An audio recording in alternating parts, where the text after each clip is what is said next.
Which is the best sub $200 or sub €200 offset electric guitar? Well, hopefully we're going to find that out in this video, because here I have my trusty Harley Benton JA-60CC, and here we have the Hartwood Drifter. And what I'm going to do in this video is compare the two of these guitars, and hopefully by the end of this you'll know which one of these you might want to consider adding to your guitar collection. Now, the Harley Benton JA-60CC, as of time of filming, will set you back €179 or $175, while the Hartwood Drifter is €200 or dollars. So both are very much budget electric guitars, both give you that authentic offset experience, but at a great price point. So whether you're a beginner player looking to buy your first guitar, or if you're a more experienced guitarist who's looking to get into the world of offsets, well, these could both be a great choice. And while they look similar on the face of it, they have a couple of key differences that are probably going to make you decide for one over the other. And we'll get into all of those in this video. Now, what I'm going to do here is start by telling you the specs and features, what you get for your money with these two guitars. Then I'll play them for you in as many musical styles as I can manage, and we'll play identical riffs on both guitars so we can really hear how similar and how different they sound for a variety of different genres. And afterwards I'll give you a few of my thorough opinions about these guitars. I bought the JA-60CC with my own money about 3 years ago, and I've played it a lot since then, and Hartwood sent me the Drifter to make some videos with recently, and so I've played it a lot since I've had it on loan. So let's start by going through the specs and features then, and we'll kick things off with the Harley Benton JA-60CC. For those of you not aware, Harley Benton is actually the Thomann in-house brand of electric guitars, and I've played and owned and done videos of numerous Harley Bentons over the years. They've been getting better and better as time has gone on, and I bought the JA-60CC with my own money because it's just such a great, fun guitar. For €179, I can already tell you it's fantastic value for money, and it's an amazing gateway offset guitar. And by that I mean it gives you the offset aesthetic, and it gives you offset tones and playability, but it doesn't have too much extra stuff that can make things a bit more complicated. And by that I mean it doesn't have anything like an extra rhythm circuit or anything like that. It doesn't have a vibrato bridge or anything like that. It just is pure and simple fun offset action, and you can buy this and play it for a few years and then consider going down a more kind of complex offset route if that's going to be your thing. Now, on this specific one we have a beautiful Seafoam Green finish, although other finish options are available, and I almost bought the shell pink one because that's lovely as well, and that's covering what is a basswood body on this guitar. Now, you also get a roasted maple neck here, which is covered by a laurel fingerboard, and it just looks like a really elegant aesthetic, I think. You've got this mint green scratch plate, you've got the block inlays on the fingerboard as well. I think this is a great looking guitar, and if I move us around to the back, you can see that the Seafoam Green finish is all across it. We've got a big cutaway there, and we've got a bolt-on neck going on as well. And the body of the JA-60CC is just a tiny bit smaller than you'd get on a Fender or a Squier offset, and it's also a tiny bit smaller than that of the Hartwood Drifter, which is full size in that regard. Now, in terms of the pickups here, we have a pair of Roswell's own Jazzmaster single coil pickups, so those are going to give us authentic offset tones. We have a three-way selector switch here, and a master volume and a master tone control, and like I said, we've got a hardtail bridge here. This is almost a Gibson-esque stop bar tailpiece operation, no vibrato or anything like that, so we can be assured that we're going to have stable tuning, hopefully at all times. And now moving up to that neck, and we have a beautiful satin roasted maple neck here. It's a really slinky feeling thing in a regular C shape. The profile is kind of medium, I would say. It's not going to be too fat for anybody. It's not going to be too thin for anybody either. A really comfy affair. Now, we have a 42mm nut here, and the scale length is the Fender standard of 648mm. That's 25.5 inches. And we have 21 what I think are medium jumbo frets on this laurel board here, and the fingerboard radius is about 12 inches, so fairly flat for a Fender offset style of guitar, but not as flat as the one on the Drifter, as you're about to see in a minute. And moving up to the headstock, that Harley Benton headstock there, and we've got 6-in-line no-name tuners then. So this is the €179 Harley Benton JA-60CC, a classic looking offset all round. And now let's move to the Hartwood Drifter, which, as you're about to see, has a few more modern leaning idiosyncrasies.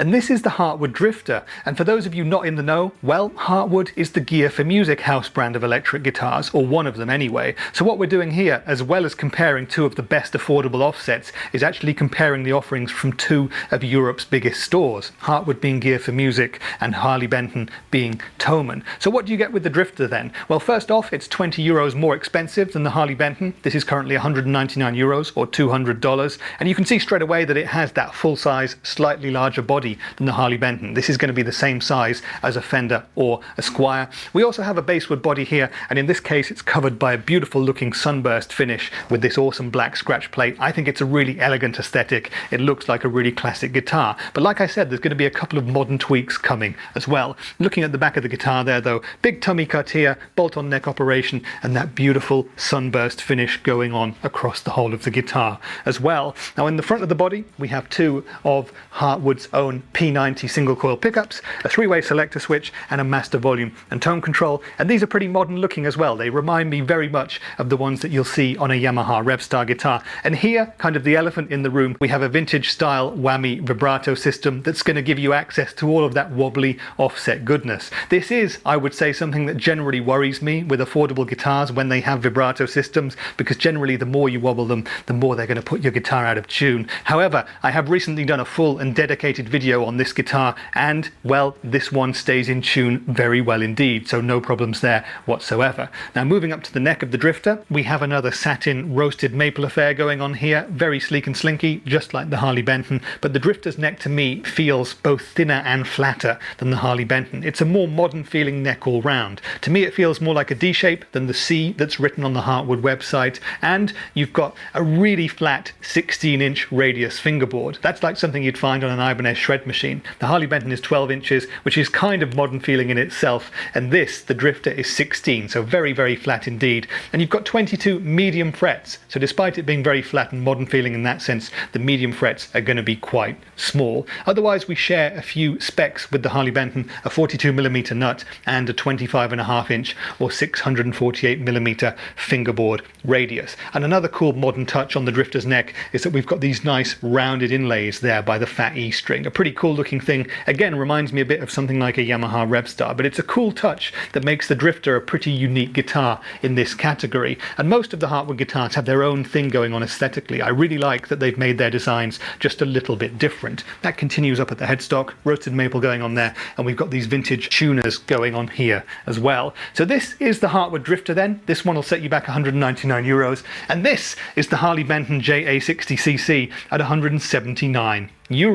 So we've got a lot of similar stuff going on. They're both offset guitars, but a number of key differences as well. The playability of the necks, the pickups, and the hardtail bridge versus the vibrato bridge here. And what we're going to do next is play these two guitars so you can hear how they sound in direct comparison to one another. Now what I'm going to do today musically is play a bunch of riffs on both guitars, always with the same pickup settings and the same amp settings and so on, so we can really hear how similar and how different these two guitars sound. Now my rig for today is going to be my Hughes & Kettner Black Spirit 200 amp with a few of my favourite pedals. We'll start out clean and gradually up the gain levels until we're down at drop D tuning and playing some metal on these, because why not? Enough talk then. This is the Harley Benton JA-60CC up against the Hartwood Drifter. Let's play them now and come back afterwards to hear my opinions on which of these guitars I think is more worth your money at the end of the day.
Okay then, so that was the battle of the budget offsets, and I hope you enjoyed the playing, the riffs and the tones, and I would love it if you could leave me a comment telling me which of the two guitars you preferred. Were you all about the Jazzmaster pickups of the Harley Benton, or did you prefer the P90 performance of the Hartwood Drifter? Let me know your thoughts down there as usual, and I look forward to getting a discussion going and hearing which you folks think is the better of these two guitars. But anyway, as promised, it's now time for me to tell you my thoughts and opinions about these two. Now, as I said in the intro, I purchased the Harley Benton JA-60CC with my own money 3 years ago now, and I love that guitar, and I love the Drifter as well. I've had that on loan to make some videos with for the past few weeks, and it is a really nice little guitar as well. So if you're going to be considering which one of these two to buy, I think you'd go through a sort of mental checklist as you were doing it. You'd start by which one looks better, you'd look at the price, you'd look at the build quality, the playability, the sounds, and so on and so on. So what I'm going to do now is go through that process as it went through my own brain, and perhaps by the end some of my thoughts and meanderings will help you a little bit if you're deciding between these two. But let's go through that checklist now, and we'll start with the first thing you see when you see a new guitar,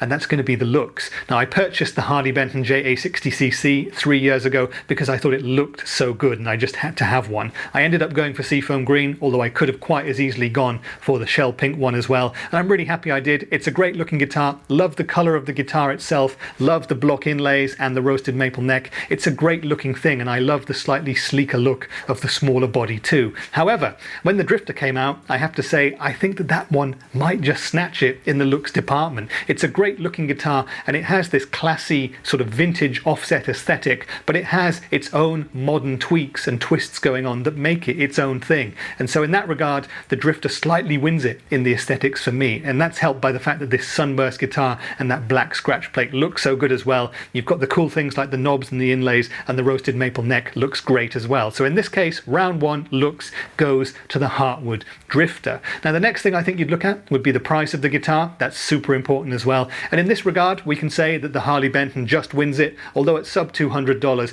both of these guitars are very much winners in their own way as well. But for 179 euros, well, the Harley Benton is 20 euros cheaper than the Hartwood Drifter, so it's 1-1 in those stakes if we're keeping score. The next thing I would look at would be the build quality of the two guitars, and at this price point what you're really looking for is what's wrong with them. Are there any things that are not as they should be? And to be honest, with both of these guitars, they've both been done very well straight from the factory. Now, I've had the odd setup done on my Harley Benton over the last 3 years, but it came great out of the box, and it had great action and intonation. The nut had been cut well, the tuners kept their tune very well, the hardtail bridge obviously did a great job, all the electronics worked as they should, so quality wise no problems whatsoever with the Harley Benton. Now, with the Hartwood Drifter, you've got something major that could go wrong that you don't have with the Harley Benton, and that's that vibrato whammy bridge, because the more you wobble those things, the more your guitar can just go relentlessly out of tune. However, with this specific instrument, I've had no problems whatsoever. Now, I must admit that this is not something I ever personally really use, and that's why in this video I didn't. If you'd like to hear me using the vibrato on this guitar, well, you can go to my dedicated video on it to hear that in a bit more detail.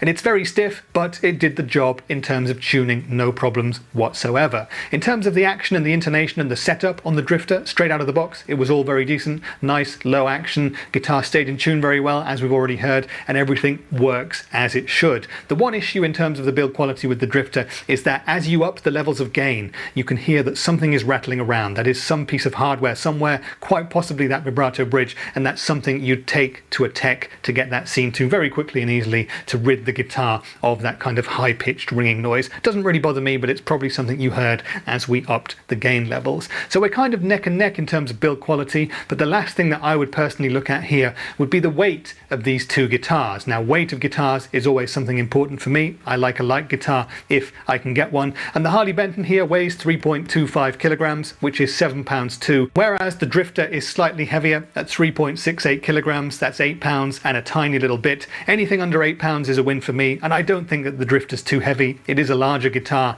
than the JA-60CC as well, but because of that, I'm going to give the build quality win to the Harley Benton JA-60CC by the skin of its teeth. Very close, but the Harley Benton wins it. And the next thing we come to is the guitar's playability and feel, and this is of course a key attribute of any guitar. You want it to play and feel great as you're playing it, but this is also an area where these two guitars differ the most, and that's because of their necks and their body sizes. Now, the Harley Benton has a slightly smaller body than the Hartwood Drifter, and the Harley Benton also has a chunkier, more rounded C-shaped maple neck with larger frets frets, medium jumbo, 21 of them as opposed to 22, and a 12-inch fingerboard radius as opposed to the frankly ridiculously flat fingerboard on the Drifter. Now that goes towards making the Harley Benton a more classic feeling neck to play, and if you like that smaller body, well, straight away you can choose the Harley Benton. Now the Drifter is a much more modern feeling guitar to hold in your hands, at least in your fretting hand. It's a faster, thinner feeling neck, so if you like your shred, well, it's going to be the one to choose, and if you need that 22nd fret, that's going to be the one for you as well. The medium frets don't make any difference for me, although I would prefer medium jumbo if I can get them, and the Drifter has that larger body, which, if it's too big for you, is going to make your choice very easy towards the Harley Benton. Now both of the guitars have satin roasted maple necks, they're both incredibly comfy, but for me personally, because of the slightly more vintage, chunkier feel to the neck and that slightly smaller body, and of course the hardtail bridge, I'm going to go for the JA-60CC in this case. They're both great playing guitars, and it is again by the skin of its teeth, but in terms of playability, I'm going to choose the Harley Benton. And next we come to what is possibly the most significant difference between these two guitars, and that's the sounds. We have two different pickup types in these two guitars, and that really did lead to some drastically different tones. And once again, this is going to be purely a taste thing, so go back and listen, and you can tell me in the comments which of the guitars you thought sounded best. But on the Harley Benton, we have these Roswell Jazzmaster style pickups, and on the Hartwood Drifter, we have a pair of vintage P90 pickups, and they're not the most high output P90 pickups either. Now when it comes to P90s, you often think of a thick mid-range and an aggressive mid-range honk, and the Drifter gives that in spades. And when you think of Jazzmaster style pickups, well, you think of something a bit cleaner, a bit more sparkly, a bit jangly, and that's exactly what you get from the Harley Benton. And you could hear that straight away when we started with the clean tones. You had that thicker mid-range push from the Hartwood's P90s up against those more jangly, sparkly tones from the Harley Benton's JM style pickups. Now for me personally, where it's at with clean tones and offset guitars is to have both pickups on together and play some arpeggios and some indie stuff, and I thought that in this context I preferred the Harley Benton just slightly. Now when we switched on the Greer Lightspeed and we did some indie and some alternative rock, both of these guitars excelled and I wouldn't choose between them. I loved them both. But when we went to the crunch channel of the amp and we did some AC/DC stuff, some classic rock which loves big fat mid-push tones, well, I actually thought that the grunt of the P90s in the Drifter were preferable over the Harley Benton in that context. And that continued when we had the Friedman BEOD Deluxe pedal on and we were doing some hard rock as well. Once again, I thought that the P90s worked just slightly better for that. They were a slightly thicker sort of a tone. Although I have to say that you get a bit more overall clarity with the Jazzmaster style pickups of the Harley Benton. And by the time we were doing some punk rock and going down and doing the metal, well, neither of these guitars are 100% at home down in drop D doing metal stuff, but they both have bags of clarity and they both work really well. And you know what? I could imagine that in a band with two guitars, if one of you's rocking a Drifter with P90s and one of you's rocking a JA-60CC with Jazzmaster style pickups, well, those two pickup types are going to meld together really well and produce a huge sound that covers all frequency ranges. But for me personally, for punky, harder alternative rock stuff, I'd pick the Harley Benton, I'd pick the Jazzmaster style pickups there, and for the metal stuff, I'd go for that mid-heavy, chunky thunk of the P90s in the Drifter. So once again, the taste thing is a hugely personal thing, and we'll all pick differently based on what time of day it is and what records we've listened to recently. But for me personally, in the sound stakes, once again, by the skin of its teeth, I'm going to pick the Harley Benton, at least if you're asking me today. So if you've been watching this video and you love the idea of these two guitars, but you're wondering what else could be out there for a similar sort of price point, well, Squier is going to be the obvious choice. And for this sort of a price point, you'd be looking at something like their Sonic series of offsets, or you could go for maybe a used Affinity guitar, or if you've got plenty more money, probably double the money, you could go for one of their classic vibes. They have all sorts of Jazzmasters and Jaguars, different pickup configurations, and so on and so on. So Squier is always going to be a great choice there. And for a couple of slightly different choices, try something like a Guild Surfliner or a vintage V65. Those are both great offsets with slightly different DNA, slightly different options, and they offer something a little bit different as well. But at the end of the day, I think for 200 bucks, you absolutely can't go wrong with either of these guitars. The Harley Benton JA-60CC and the Hartwood Drifter are both top choices if you're out there with 200 bucks looking for your first offset or just a cheap offset guitar. They're both bags of fun, they sound great, they feel fantastic, they play really nicely, and I can heartily recommend both of them. And now it's crunch decision time, because you need to tell me in the comments which of the two guitars you would buy based on this video, and it's also crunch decision time for me, and it's time for me to tell you that there is a winner from these two guitars, at least for me, at least today. And it was very, very close as we went through all the categories and as I listened back to all the riffs across the two guitars, and it's a very slight thing, but for me, the winner, if you're asking me today, is the Harley Benton JA-60CC. Now, I have had this guitar for 3 years, so I'm obviously biased towards it in some ways, but that slightly chunkier feeling neck, the slightly more vintage feel to that neck wins for me, and I love the fact that the small body makes it really easy to play. Now, I do think that with these two specific guitars, the Drifter actually looks slightly better, and I think the inspiration factor is a huge thing when it comes to picking guitars,